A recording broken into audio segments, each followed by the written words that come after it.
정숙은 새벽부터 일어나 부엌으로 향했지만 식탁 위에는 그녀의 밥그릇만 비어 있었습니다. 찬장은 열려 있었고 윤정은 서둘러 접시를 정리하며 정숙의 시선을 피하듯 고개를 돌렸습니다. 정숙은 어색한 미소로 자리에 앉으려 했지만 윤정은 먼저 다가와 식탁 한쪽을 가볍게 밀어 막았습니다. 구독, 좋아요 눌러주세요. 감사합니다. 그 행동에는 의도적으로 공간을 좁히려는 기색이 담겨 있었고 정숙은 순간 몸이 굳어졌습니다. 윤정은 아침은 간단히 드시는 게 좋겠다는 말로 상황을 정리하려 했지만 정숙은 자신이 제외되었다는 걸 이미 느끼고 있었어요. 아들은 안방에서 옷걸이를 뒤적이며 바쁜 기척만 냈습니다. 정숙은 아들이 부엌으로 나올까 잠시 기대했지만 문틈에서 들리는 발걸음은 다시 방 안으로 사라졌습니다. 손자는 학교 준비를 하며 주춤거리다가 할머니 얼굴을 힐끔 봤지만 이내 고개를 떨구고 가방만 챙겼습니다.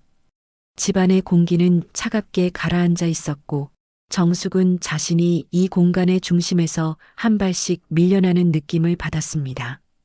윤정은 그때 정숙의 방에서 가져온 작은 상자를 현관 쪽으로 소리 없이 밀었습니다. 상자 안에는 정숙이 아끼던 사진과 작은 손수건이 들어 있었고 정숙은 그것을 보며 마음이 철렁 내려앉았습니다. 윤정은 규칙을 정했다며 방을 정리하라고 말했지만 정숙에게는 이제 나가라는 말처럼 들렸습니다. 정숙은 입술을 깨물며 방으로 돌아가 외투를 꺼냈습니다. 옷자락을 여미는 손은 떨리고 있었지만 얼굴은 담담하게 굳어 있었습니다. 현관 앞에 서자 정숙은 아들이 한 번쯤은 자신을 붙잡아주지 않을까 기대했습니다. 그러나 아들은 바쁘다는 말만 남기고 신발을 신은 채 눈을 마주치지 않았습니다. 손자는 뛰어나오려다 윤정의 시선을 느끼고 멈춰섰고 정숙은 그 작은 움직임에도 가슴이 조여들었어요. 윤정은 문을 잡고 기다리는 듯한 표정으로 서 있었고 정숙은 그 눈빛이 더 이상 자신을 가족으로 보지 않는다는 걸 느꼈습니다. 정숙은 조용히 신발을 신고 문 밖으로 나섰습니다. 차가운 바람이 얼굴을 스쳤지만 그보다 더 차가운 것은 가족들의 무관심이었습니다.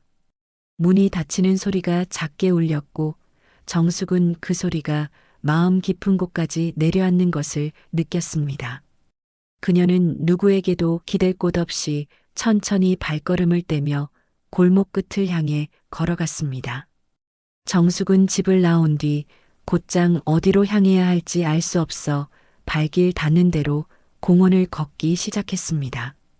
아침 햇살이 나무 사이로 내려오고 있었지만 그 따뜻함은 그녀의 마음에 닿지 못했습니다. 벤치에서는 동네 어르신들이 바둑과 담소를 즐기고 있었고 정숙은 그들 사이에 끼어들 용기가 나지 않았습니다. 그녀는 잠시 서서 그 모습을 바라보다가 자신만 다른 세상에 떨어져 있는 사람처럼 느꼈어요. 문득 어제까지 당연하게 여겼던 집안의 온기와 손주의 웃음소리가 스쳐 지나갔습니다. 정숙은 벤치 끝에 조용히 앉아 손을 모은 채 숨을 골랐습니다. 심장은 긴장과 서러움이 뒤섞여 빨리 뛰었고 눈앞이 잠시 흐릿해졌습니다. 옆자리 어르신이 조심스럽게 말을 걸었지만 정숙은 미소만 지으며 괜찮다는 손짓을 했습니다. 말문을 열면 감정이 터져버릴 것 같았기 때문입니다. 그녀는 다시 자리에서 일어나 작은 산책로를 따라 걸음을 옮겼습니다. 그때 주민센터 명찰을 단 중년 여성이 정숙에게 다가왔습니다. 여성은 정숙의 표정과 짐을 든 손을 보며 괜찮은지 물었고 정숙은 잠시 머뭇거리다 상황을 간단히 설명했습니다. 여성은 노인복지센터나 재활원이 근처에 있다며 잠시 머물며 상담을 받아보는 것이 어떻겠냐고 권했습니다. 정숙은 처음엔 망설였지만 지금 당장은 기댈 곳이 필요하다는 현실을 인정했습니다. 여성은 지도를 꺼내 햇살 재활원이라는 작은 시설을 가리키며 길을 자세히 알려주었어요. 정숙은 그 안내를 받아 천천히 센터 쪽으로 향했습니다. 도로를 건널 때마다 마음이 조금씩 무너져 내려 발걸음이 더디게 움직였습니다. 낯선 골목을 지나 도착한 재활원의 입구는 소박했지만 깨끗하게 정돈돼 있었습니다. 정숙은 문을 열고 들어서며 혹시 자신을 내쫓지는 않을까 불안한 마음을 감추지 못했습니다. 로비에서는 어르신들이 실버 체조를 하고 있었고 밝은 음악이 공간을 채우고 있었습니다. 그 모습을 보자 정숙은 자신만 뒤처진 사람이라는 생각이 다시 고개를 들었어요. 센터 직원은 새로 온 방문객을 다정하게 맞이하며 간단한 안내를 시작했습니다. 정숙은 며칠만이라도 마음을 추스를 곳이 필요하다며 로비 한쪽 의자에 조용히 앉았습니다. 직원은 센터 원장에게 정숙의 상황을 간단히 보고했고 원장은 상담실에서 쉬어가라며 자리를 마련했습니다. 정숙은 이곳이 잠시나마 숨을 고를 수 있는 공간이 되기를 바라며 천천히 상담실 문을 닫았습니다. 정숙이 상담실 의자에 조심스레 앉은 지 얼마 되지 않아 센터 바깥에서 커다란 엔진 소리가 들려왔습니다. 직원들은 갑작스러운 방문에 놀란 듯 창문 쪽으로 모여들었고 검은 승합차 여러 대가 차례로 정문 앞에 멈춰 섰습니다. 경호원복을 입은 남성들이 먼저 내려 주변을 정리했고 센터 내부에는 묘한 긴장감이 퍼졌습니다. 원장은 곧바로 직원들에게 복도 정리를 지시하며 중요한 손님이 온다고 조용히 말했다고요. 정숙은 문틈 사이로 보이는 분주한 움직임을 바라보며 이 소란이 자신과는 무관하다고 생각했습니다. 잠시 뒤 센터 로비 문이 열리고 대기업 회장 장기호가 경호원들과 함께 들어왔습니다. 그의 등장에 직원들은 급히 자세를 고쳐 앉거나 허리를 숙이며 인사를 건넸습니다. 정숙은 상황을 파악하려고 몸을 조금 일으키다가 휴대폰이 진동하는 바람에 화면을 끄기 위해 복도 쪽으로 한 걸음 나섰습니다. 그 순간 회장은 복도를 지나던 정숙과 시선이 맞닿았고 그의 발걸음이 멈춰 섰습니다. 경호원들은 회장이 갑자기 움직임을 멈추자 주변을 둘러보며 경계를 강화했습니다. 회장의 표정은 처음 보는 사람을 확인한 듯 놀람으로 변했고 곧 깊은 확신이 담긴 눈빛을 드러냈습니다.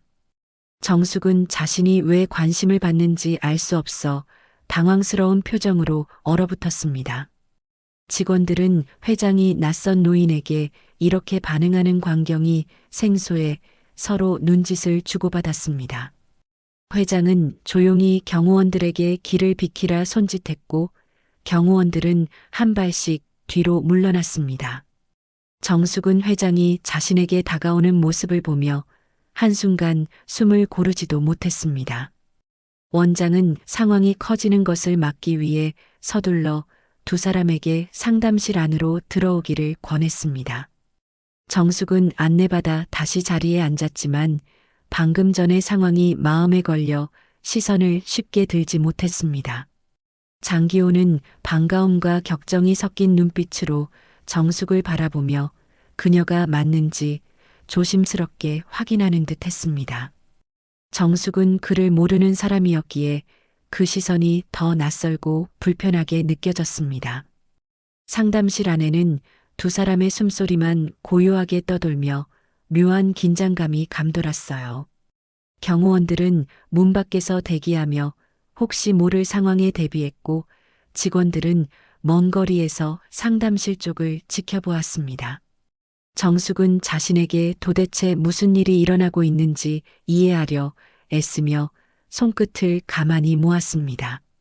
장기호는 마치 오래 찾던 사람을 만난 듯 정숙을 계속 바라보았지만 정숙은 그 시선을 온전히 받아들이기 어려웠습니다. 정숙은 회장의 반응에 혼란을 느끼면서도 자신이 이곳에서 어떤 역할을 맡게 될지 알 수 없어 불안했습니다. 상담실의 문이 닫히는 순간 정숙은 이제 자신의 삶이 예상치 못한 방향으로 흘러가고 있음을 어렴풋이 느끼기 시작했습니다. 장기호는 상담실의 소파 맞은편에 조심스레 앉은 채 정숙을 오래 바라보았습니다. 정숙은 그 시선에 부담을 느끼며 손끝을 모았고 왜 자신을 그렇게 보는지 알 수 없어 작은 숨을 고르려 했습니다. 잠시 침묵이 흐르자 장기호는 망설임을 지우고 정숙에게 과거의 일을 조심스럽게 꺼냈습니다. 그는 젊은 시절 큰 사고로 생사를 오가던 순간 한 여인이 자신을 구조해 준 적이 있다고 말했습니다. 정숙은 그 이야기가 자신과 무슨 관계가 있는지 알 수 없어 눈을 크게 뜨고 그를 바라보았어요. 장기호는 책상 위에 놓아둔 서류철을 열어 한 장의 문서를 꺼내 정숙 앞으로 내밀었습니다. 그 문서에는 과거 사고 기록과 함께 구조자 이름으로 윤정숙이라는 글자가 명확히 적혀 있었습니다. 정숙은 서류를 들고도 쉽게 믿기 어려운 듯 손을 떨었고 기억 속의 희미한 장면이 서서히 떠오르기 시작했습니다. 장기호는 그 은혜를 잊지 않기 위해 재단을 통해 정숙을 법적 후견인으로 등록했다고 설명했습니다. 정숙은 자신이 그런 존재였다는 사실을 처음 알게 된 것처럼 멍한 표정으로 한숨을 내쉬었습니다. 상담실 밖에서는 직원들이 조용히 다가와 문틈 너머의 상황을 엿보고 있었습니다. 경호원들은 회장의 지시를 기다리며 복도 양쪽을 지키고 있었고 내부의 공기는 조심스러운 긴장감으로 가득했습니다. 장기호는 정숙에게 가족에게 어떤 대우를 받고 있는지 차분하게 물었고 정숙은 잠시 말문을 닫았습니다. 정숙은 결국 떨리는 목소리로 자신이 집에서 나올 수밖에 없었던 상황을 조심스럽게 풀어놓았습니다. 장기호는 그 이야기를 듣는 동안 표정을 굳히며 무언의 분노를 삼키는 듯 했습니다. 그는 즉시 경호원 팀장에게 정숙의 현 상황과 가족의 태도를 확인하라는 지시를 내렸습니다. 팀장은 고개를 끄덕이고 통신 장비를 이용해 외부 인원들에게 확인 작업을 시작했습니다. 정숙은 이러한 조치가 자신 때문에 이루어지고 있다는 사실이 부담스러워 어깨를 움츠렸습니다. 그러나 장기호는 정숙이 지금까지 겪어온 일을 더 이상 혼자 감당해서는 안 된다고 판단한 듯 했습니다. 정숙은 평생 남을 돕고도 스스로의 가치를 인정받지 못했던 시간이 떠올라 가슴이 뭉클해졌어요. 원장은 회장과 정숙 사이에 깊은 인연이 있었음을 알고 놀란 눈으로 두 사람을 바라보았습니다. 직원들은 복도에서 소근거리며 앞으로 센터에 어떤 변화가 생길지 조심스레 예측했습니다. 정숙은 자신이 아무것도 하지 않았는데도 상황이 점점 커지는 것 같아 불안과 혼란이 동시에 밀려왔습니다. 그러나 장기호는 오랜 세월 묻혀있던 사실을 이제야 바로잡을 수 있다며 단호한 표정을 보였습니다. 정숙은 자신이 숨기고 살았던 지난날의 선행이 이렇게 드러나는 순간을 받아들이기 어려웠습니다. 장기호는 상담실 창밖을 바라보며 잠시 생각에 잠겼고 정숙은 그의 옆에서 조용히 손을 모았습니다. 그는 이 상황을 단순한 재회로 끝낼 생각이 없어 보였고 정숙의 인생을 다시 세우는 일을 돕고자 하는 의지가 확고했습니다. 정숙은 갑작스러운 변화에도 불구하고 회장의 진심이 느껴져 마음이 조금씩 흔들렸습니다. 그녀는 자신이 선택하지 않은 길이 눈앞에 펼쳐지고 있다는 사실에 두려움과 기대가 함께 솟구쳤습니다. 그리고 상담실의 공기는 이제부터 정숙의 삶이 완전히 다른 방향으로 움직일 것을 예고하듯 잠시 흔들리고 있었습니다. 윤정은 집안에서 전화기를 손에 든 채 낯선 번호를 바라보며 불안한 숨을 토했습니다. 그녀는 통화를 받자마자 들려온 대기업 경호팀의 정중한 목소리에 몸을 굳혔습니다. 경호원 팀장은 정숙의 안부를 확인하고자 한다며 집의 최근 상황을 간접적으로 물었습니다. 윤정은 그 말의 의도를 완전히 파악하지 못한 채 얼떨떨하게 대답을 이어갔습니다. 그러나 회장님 측에서 확인하고 있다는 말이 나오자 표정이 빠르게 굳어졌습니다. 아들은 거실로 나와 통화 내용을 들으며 눈을 크게 떴습니다. 그는 장기호라는 이름을 듣자마자 일이 단순하지 않다는 걸 직감했습니다. 윤정은 그제야 정숙이 자신들에게 숨긴 무엇인가가 있다고 생각하며 불안감을 키웠습니다. 손자는 어른들의 긴장된 목소리에 놀라 주방 쪽으로 몸을 숨겼습니다. 집안의 공기는 정숙이 떠난 뒤와는 다른 종류의 무거운 침묵으로 가라앉았습니다. 경호원 차량이 집 앞 골목에 멈춰서자 이웃들은 창문을 열고 상황을 지켜봤습니다. 몇몇은 수군거리며 무슨 일이 일어난 건지 서로에게 추측을 내놓았습니다. 윤정은 사람들이 자신을 향해 시선을 보내는 것을 느끼고 마음이 한층 더 초조해졌습니다. 아들은 어머니에게 무슨 사정이 있었던 건지 곱씹으며 깊은 혼란에 빠졌습니다. 윤정은 지나치게 갑작스러운 변화에 당황하면서도 이 상황을 빨리 바로잡아야 한다는 생각만 남았습니다. 윤정은 결국 정숙에게 전화를 걸기 시작했습니다. 하지만 전화는 계속 연결되지 않고 고요한 신호음만 집안을 메웠습니다. 아들은 윤정의 손에서 떨리는 휴대폰을 바라보며 어머니의 마음이 얼마나 상해 있었는지 깨닫기 시작했습니다. 윤정은 통화 기록을 확인하며 다시 반복적으로 번호를 눌렀지만 결과는 같았습니다. 불안과 후회가 그녀의 마음을 뒤섞어 놓았고 손끝마저 불안하게 흔들렸습니다. 아들은 정숙이 돌아오지 않을 수도 있다는 생각에 갑자기 가슴이 답답해졌습니다. 윤정은 더 늦기 전에 정숙을 데려와야 한다는 말만 되풀이했습니다. 그러나 그 말 속에는 진심보다는 두려움과 체면을 지키려는 마음이 더 크게 자리 잡고 있었습니다. 손자는 할머니는 언제 와?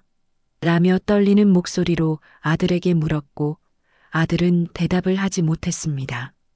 집안에는 누구도 감당할 준비가 되지 않은 변화가 예고 없이 밀려들고 있었습니다. 장기호는 상담실에서 나와 정숙에게 다시 자리를 권하며 앞으로의 생활을 어떻게 꾸릴지 차분히 이야기를 이어갔습니다. 정숙은 회장의 배려에 고마움을 느끼면서도 자신이 누군가에게 의지해야 한다는 현실이 마음 한편을 무겁게 만들었습니다. 센터 원장은 정숙이 며칠 동안 머물며 몸과 마음을 추스를 수 있도록 방을 내어줄 수 있다고 제안했습니다. 정숙은 잠시 머무는 것이라면 괜찮겠다고 답하며 조심스레 고개를 끄덕였습니다. 잠시 후 직원이 따뜻한 차를 가져다 주고 정숙은 두 손으로 잔을 감싸주며 깊은 숨을 내쉬었습니다. 윤정의 전화를 여러 번 확인하고도 받지 않았다는 사실이 마음속에서 작은 떨림으로 남아 있었습니다. 정숙은 전화를 받으면 다시 흔들릴 것 같아 기어코 화면을 뒤집어 상담실 책상 위에 내려놓았습니다. 그녀는 가족에게 미안했지만 동시에 다시 돌아가면 예전의 자신으로 묶여버릴 것이 두려웠습니다. 그 두려움은 지난 세월 동안 쌓인 상처가 만든 그림자처럼 가슴속에서 진하게 자리 잡고 있었어요. 장기호는 정숙의 불안한 눈빛을 읽으며 자신이 제공할 수 있는 도움을 차분하게 설명했습니다. 그는 주거 공간 확보, 의료 지원, 그리고 정숙이 하고 싶은 일을 도울 수 있다고 말했습니다. 정숙은 갑작스럽게 주어진 선택지들이 낯설어 바로 답하지 못하고 잠시 손끝을 만지작거렸습니다. 그 순간 센터 원장이 조심스럽게 들어와 재활원에서 자원봉사 활동을 해볼 생각은 없는지 물었습니다. 원장은 정숙의 온화한 태도와 배려심이 다른 어르신들에게 큰 힘이 될 거라고 진심 어린 눈빛으로 덧붙였습니다. 정숙은 자신이 누군가에게 도움이 될 수 있다는 말에 마음이 조금 풀어지는 것을 느꼈습니다. 그녀는 집에서의 자신의 모습이 늘 부담이었지만 여기에서는 달라질 수 있을지도 모른다는 희망이 생겼습니다. 정숙은 오래 고민한 끝에 봉사활동을 시작해보겠다고 조심스럽게 대답했습니다. 원장은 환하게 웃으며 필요한 준비를 맡겠다고 약속했고 직원들도 고개를 끄덕이며 응원하는 모습을 보였습니다. 그 분위기 속에서 정숙은 자신이 처음으로 선택한 결정이라는 사실에 작은 용기를 얻었습니다. 휴대폰은 여전히 진동하며 윤정의 이름을 화면에 띄웠지만 정숙은 끝내 받지 않았습니다. 그녀는 지금은 자신의 마음을 먼저 챙겨야 한다고 다짐하며 차분히 숨을 골랐습니다. 장기호는 정숙의 결정을 지지한다는 뜻으로 고개를 끄덕였고 정숙은 그 시선에서 진심을 느꼈습니다. 정숙은 앞으로의 시간이 쉽지 않을 것을 알고 있었지만 이제는 스스로 걸어가겠다는 마음이 조금씩 자리 잡고 있었습니다. 상담실 창문 너머로 들어오는 오후 햇살이 정숙의 어깨에 닿으며 그녀의 새로운 삶이 시작되고 있음을 조용히 비추고 있었습니다. 윤정은 아침부터 집안을 서둘러 정리하며 정숙이 돌아올 준비를 했습니다. 식탁보를 새로 깔고 정숙이 쓰던 방도 다시 치워 이불을 정성껏 펴두었습니다. 하지만 정숙의 빈 방은 예전과 다르게 차갑고 어느 누구의 체온도 남아있지 않은 듯 휑했습니다. 윤정은 그 정막이 자신을 향해 책임을 묻는 듯 느껴져 가슴이 조여들었습니다. 그때 휴대폰이 울렸고 윤정은 급히 화면을 들여다보았지만 보낸 이는 정숙이었습니다. 정숙이 보낸 메시지는 짧고 단호했습니다. 재활원에서 지내기로 했다는 내용이었고 가족에게 걱정 말라는 말도 덧붙여져 있었습니다. 윤정은 그 짧은 문장만으로도 머리가 멍해지며 손에서 휴대폰을 놓칠 뻔했습니다. 그녀는 어떻게든 다시 붙잡을 수 있을 거라 믿었지만 정숙은 이미 결심을 굳힌 듯 했습니다. 아들은 그 메시지를 확인하자 긴 숨을 내쉬며 어머니를 존중해야 한다고 말했습니다. 윤정은 아들의 말에 반박할 힘이 없어 조용히 주저앉았습니다. 손자는 곧장 달려와 할머니는 언제 와? 라고 물었고 윤정은 답을 찾지 못한 채 아이를 안아 올렸습니다. 아이의 작은 손이 그녀의 옷깃을 꼭 잡고 있는 모습을 바라보며 윤정은 뒤늦은 후회가 밀려왔습니다. 현관 밖에서는 동네 이웃들이 모여 경호 차량이 왔다 갔다는 이야기를 나누고 있었습니다. 그 소문은 이미 온 동네에 퍼져 있었고 사람들은 윤정의 집을 지나칠 때마다 속삭이듯 눈을 돌렸습니다. 윤정은 커튼 틈 사이로 이웃들의 시선을 느끼며 마음이 더 불안해졌습니다. 그녀는 다른 사람들의 평가보다 정숙이 자신을 용서하지 않을지도 모른다는 사실이 더 두려웠습니다. 아들은 조심스레 윤정에게 차분해지라고 말하며 시간이 지나면 다시 대화할 기회가 생길 거라고 위로했습니다. 하지만 윤정의 마음속에서는 이미 무언가 돌이킬 수 없이 멀어진 느낌이 짙게 배어 있었습니다. 그녀는 방 한가운데 서서 정숙의 빈 방을 한참 동안 바라보며 깊은 죄책감에 사로잡혔습니다. 손자가 할머니 보고 싶어라고 중얼거리자 윤정의 마음은 더 크게 흔들렸습니다. 아이의 목소리는 마치 잊고 지내던 가족의 의미를 다시 떠올리게 하는 듯 했습니다. 윤정은 자신이 만든 단단한 벽이 이제는 자신을 향해 되돌아오는 것 같아 두 손으로 얼굴을 감쌌습니다. 아들은 윤정의 어깨에 손을 얹으며 천천히 관계를 회복할 방법을 찾아보자고 말했습니다. 그러나 윤정은 정숙이 자신과 다시 마주하려 할지조차 확신할 수 없다고 느끼며 작게 고개를 떨구었습니다. 정숙은 새벽 공기가 남아있는 재활원 마당을 천천히 걸으며 첫 봉사활동을 준비했습니다. 센터 직원이 건넨 조끼를 입고 거울을 본 순간 그녀는 어제와 다른 자신을 발견한 듯 마음이 차분해졌습니다. 오늘은 어르신들의 아침 산책을 돕는 날이라 정숙은 작은 노트를 챙겨 각자의 필요 사항을 기록해 두었습니다. 어르신들은 정숙의 부드러운 목소리와 섬세한 배려에 금세 마음을 열고 그녀를 의지했습니다. 정숙은 자신이 누군가에게 도움이 된다는 사실에 잊고 지냈던 기쁨을 느꼈습니다. 센터 원장은 멀리서 그 모습을 지켜보며 정숙이 이곳에서 잘 적응하고 있음을 확인했습니다. 원장은 직원들에게 정숙의 과거 인연에 대해 함구하도록 했고 모든 이가 평등하게 대우받기를 바랐습니다. 장기호는 일정 중간에 짧은 시간을 내어 재활원 근처까지 와 정숙의 근황을 보고받았습니다. 그는 정숙이 잘 지내고 있다는 이야기를 듣고 더 이상 직접 나서기보다 뒤에서 조용히 지켜보기로 했습니다. 정숙은 회장의 존재를 떠올리며 감사함을 느끼되 이 삶이 스스로 선택한 길이라는 사실에 더 큰 의미를 두었습니다. 그날 오후 아들과 손자가 약속한 시간에 재활원을 찾았습니다. 손자는 할머니를 보자마자 환하게 웃으며 달려와 정숙의 품에 안겼습니다. 정숙은 아이의 작은 팔이 목에 감기는 순간 오래된 상처가 사르르 풀리는 듯한 따뜻함을 느꼈습니다. 아들은 어머니를 바라보며 조심스러운 눈빛으로 고개를 숙여 인사를 건넸습니다. 정숙은 여전히 멀게 느껴지는 마음이 있었지만 아들의 성급하지 않은 태도에서 변화의 기미를 읽었습니다.